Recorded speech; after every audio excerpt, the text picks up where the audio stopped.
जो मुझे अल्लाह ने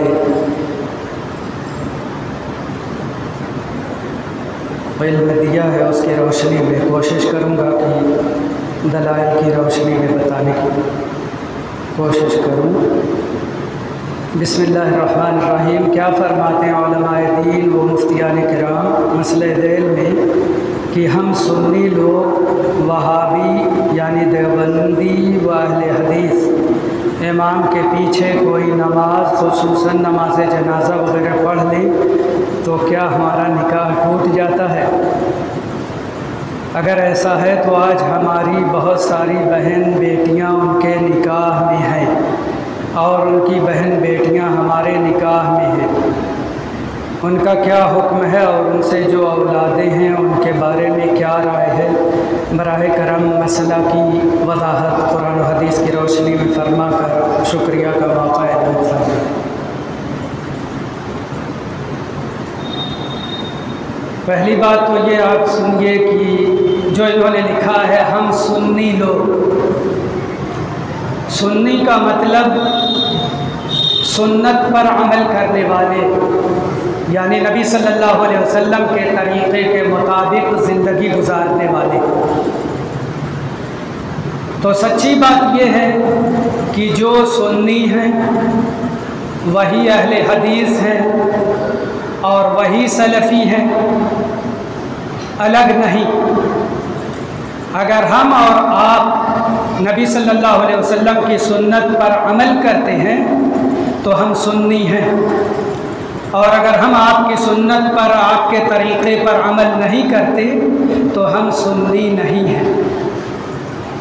सिर्फ नाम रखने से कोई सुन्नी या कोई अहले हदीस नहीं होता। अक़ीदा सही होना चाहिए और उसके मुताबिक अमल होना चाहिए। तो जो लोग सुन्नी हैं अगर वो अहले हदीस से अलग अपने आप को समझते हैं तो उनको मालूम होना चाहिए कि जो अहले हदीस हैं वही अहले सुन्नत हैं और वही सुन्नी हैं। तो सुन्नी और अहले हदीस और सलफ़ी ये सब मुख्तलिफ नाम अहले हदीस ही के हैं। तो अगर ये तौहीद वाले लोग हैं, एक अल्लाह को मानते हैं, एक अल्लाह की इबादत करते हैं, शिर्क व कुफ्र से दूर रहते हैं, तो उनके साथ निकाह करना, शादी ब्याह करना, उनके जनाजे में शिरकत करना ये जायज़ और दुरुस्त है। और अगर वो शिर्क करते हैं, कुफ्र करते हैं, गैरुल्लाह की इबादत करते हैं, गैरुल्लाह के आगे झुकते हैं, उनके आगे सजदा करते हैं, उनके आगे हाथ फैलाते हैं, उनके लिए नज़र व नियाज़ मानते हैं, उनके लिए ज़बीहा पेश करते हैं, उनके लिए शीरीनी पेश करते हैं, ये मुख्तलिफ़ काम अगर गैरुल्लाह के लिए करते हैं तो फिर वो अहले सुन्नत नहीं हैं, उनसे शादी ब्याह निकाह वगैरह नहीं करना चाहिए।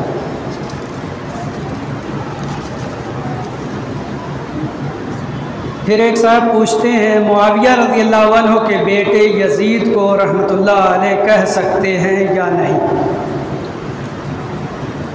मुआविया रज़ियल्लाहु अन्हु के बेटे यज़ीद को रहमतुल्लाह अलैह या रहमहुल्लाह कह सकते हैं।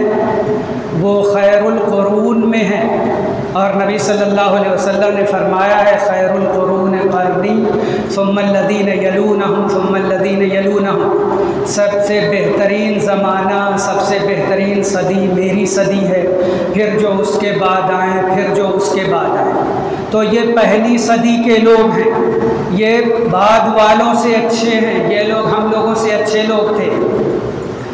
हम लोग जिनके बारे में बातें करते हैं और जिनके ताल्लुक़ से पूछते हैं कि हम उनको रहमहुल्लाह और रहमतुल्लाह अलैह वगैरह कह सकते हैं, वो हम लोगों से बदरजहा बेहतर लोग थे। वो नमाज के पाबंद थे, वो लोग मुसलमानों की इमामत करते थे, जमात से लोगों को नमाज पढ़ाते थे। शियों ने उनके मामलात को बहुत बढ़ा दिया और उनको तरह तरह के अलक़ाब से नवाजा, जिसकी वजह से लोग ये समझना शुरू कर दिए कि यज़ीद जैसा कोई बुरा आदमी पैदा ही नहीं हुआ। हालांकि वो मुसलमान थे, जैसे हम लोगों से गलतियां होती उनसे भी गलतियां हुई, सबसे होती हैं, अंबिया के अलावा तो कोई मासूम नहीं। तो उन लोगों की गलतियां तो गिनी जाती थी। हम लोगों की गलतियां तो गिनी नहीं जा सकती। हम उनके ताल्लुक़ से बातें करने वाले कौन होते हैं? वो हम लोगों से अच्छे लोग थे, मोहतरम लोग थे, उनकी इज़्ज़त करना, उनसे मोहब्बत करना ये ज़रूरी है। उन सब के लिए खैर के कलिमात कहना ज़रूरी है, क्योंकि अल्लाह ने हमको यही सिखाया है, रब्बना अग़फ़िर लना व लिइख़वानिना अल्लज़ीना सबक़ूना बिल ईमान वला तजअल फ़ी क़ुलूबिना ग़िल्लन लिल्लज़ीना आमनू रब्बना इन्नका रऊफ़ुर रहीम। ऐ हमारे रब हमको बख्श दे और हमसे पहले जितने मुसलमान गुजर चुके उन सबको बख्श दे, और हमारे दिल में उनके ताल्लुक़ से कीना कपट न रखे। तो अल्लाह ने हमको ये तालीम दी है, इसलिए उनके ताल्लुक़ से ज़बान खोलने और उनके ताल्लुक़ से कोई ऐसी बात करने की क़तअन ज़रूरत नहीं जो उनकी शान में कमी करती हो या उनकी इज़्ज़त को मजरूह करती हो। फिर कहते हैं अगर यजीद को रहमतुल्लाह अलैह लिखना या कहना सही है तो नाम रखना भी सही है। हाँ बिल्कुल सही है, आप यजीद नाम रख सकते हैं। तो कहते हैं कि उलमा यजीद के नाम पे अपने बच्चों का नाम क्यों नहीं रखते? ये आदमी की अपनी मर्जी है कि कोई अपने बच्चे का क्या नाम रखना चाहता है। किसी शख्स का अमल हमारे लिए दलील नहीं है, चाहे वो आलिम हो या हाफिज़ हो या कोई शेख हो। असल शरीयत, असल दीन, तो दीन इस्लाम में यजीद नाम रखने की इजाज़त है, आप रख सकते हैं, शौक़ से रखिए, दीन इस्लाम इससे मना नहीं करता। रही ये बात फ़ला क्यों नहीं रखता और फ़ला क्यों नहीं रखता, वो जाने और उसका रब जाने, हम लोग नहीं जानते। क्या बेनमाजी काफिर है? तो काफिर को काफिर कहा जा सकता है या नहीं?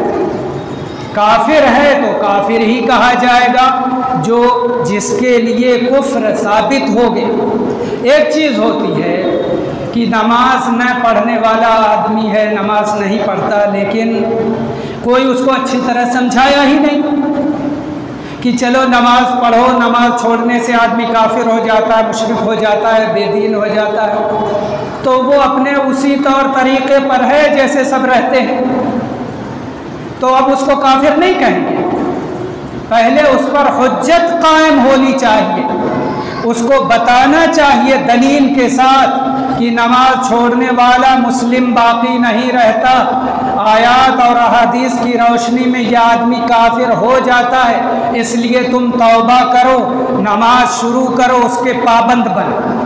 फिर अगर इनकार करता है तब वो काफिर रहेगा। अगर हुज्जत कायम नहीं होती, उसको नहीं समझाया जाता, तो काफिर उसको नहीं कहा जाएगा जब तक कि उस पर हुज्जत कायम ना हो।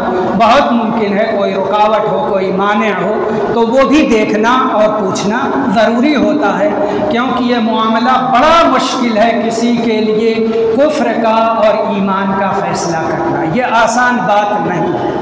इसलिए एक होता है कोई काम कि ये कुफ्र का काम है तो वो कहा जाएगा नमाज छोड़ना कुफ्र है, लेकिन कोई आदमी छोड़ दिया तो उसको काफिर कहना ये आसान नहीं है, जब तक कि ये न मालूम हो जाए कि उस पर हुज्जत कायम हुई या नहीं, और उसको बताया और समझाया गया या नहीं, या कोई मवाने और रुकावट वगैरह का मामला तो नहीं है। वो सब चीज़ें सामने रख करके फिर उसका फ़ैसला किया जाएगा, उससे पहले नहीं। लोगों के लिए कुफ्र का फ़ैसला आसान नहीं।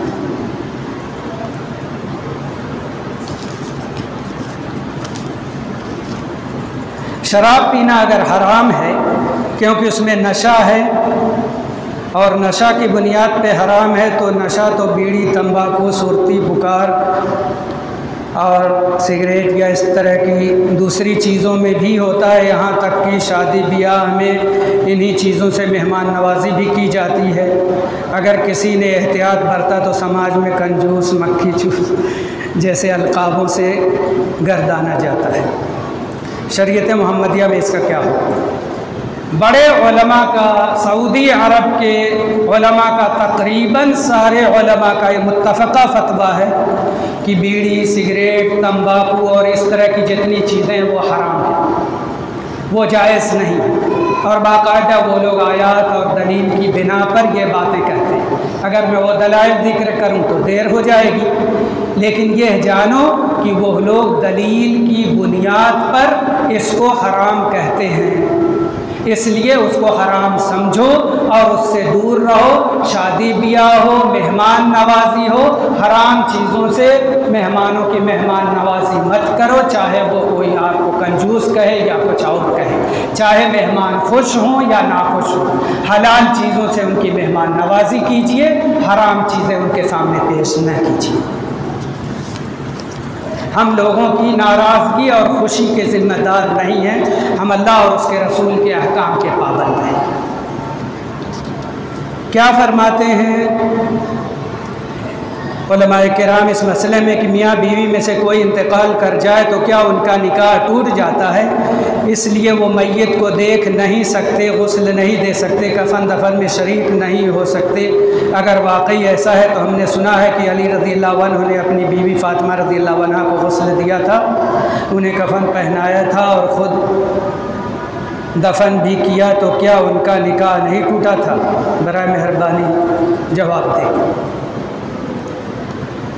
देखिए, किसी शख्स की बीवी की वफ़ात हो जाए या औरत के शौहर का इंतकाल हो जाए तो क्या उसकी वजह से निकाह टूटता है या नहीं टूटता, ये मसला किताब व सुन्नत में मज़कूर नहीं। ये बिदअतियों ने एक शोशा छोड़ा और लोगों के दरमियान इसे राइज और जारी कर दिया कि इससे निकाह टूट जाता है। अल्लाह और उसके रसूल ने ये बहस नहीं छेड़ी और जो मसाइल उनकी ज़िंदगी में पेश आ सकते थे और पेश आए हैं, इसके बावजूद उन लोगों ने उस पर बहस नहीं की, तो हम लोगों को भी उन मामलात में बहस नहीं करना चाहिए। रही ये बात कि उसको गुस्ल देना या उनको कफन पहनाना, उन्हें देखना, उनके नमाज जनाजा में शिरकत करना, तो यह बिल इत्तिफाक उलमाए किराम के नज़दीक जायज़ और दुरुस्त है, क्योंकि जब तक इद्दत में औरत रहती है तब तक एक गुना उसके शौहर से उसका ताल्लुक़ बाकी रहता है और कोई दूसरा मर्द उससे शादी नहीं कर सकता और उसको पैगाम निकाह नहीं दे सकता इद्दत के अंदर।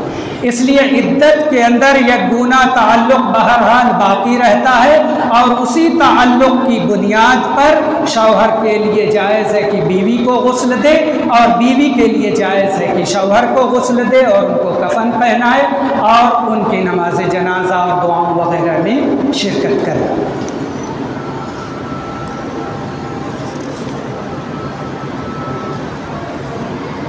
और बातें पूरी हुई और इसी पे इत्तिफा करते हैं और अल्लाह से दुआ करते हैं कि वो हमें दीन की समझ अता करे और इस्लामी तालीमात पर अमल करने की तौफ़ीक़ दे। सवाल बराए अमल हो, न कि बराए सवाल हो। सिर्फ पूछने और इल्म के लिए नहीं, अमल के लिए हमेशा सवाल करना चाहिए और पूछना चाहिए और अमल का जज्बा कारगर होना चाहिए। अल्लाह तौफ़ीक़ दे। सुब्हानकल्लाहुम्मा व बिहम्दिका नशहदु अल्ला इलाहा इल्ला अंता नस्तगफिरुका व नतूबु इलैक।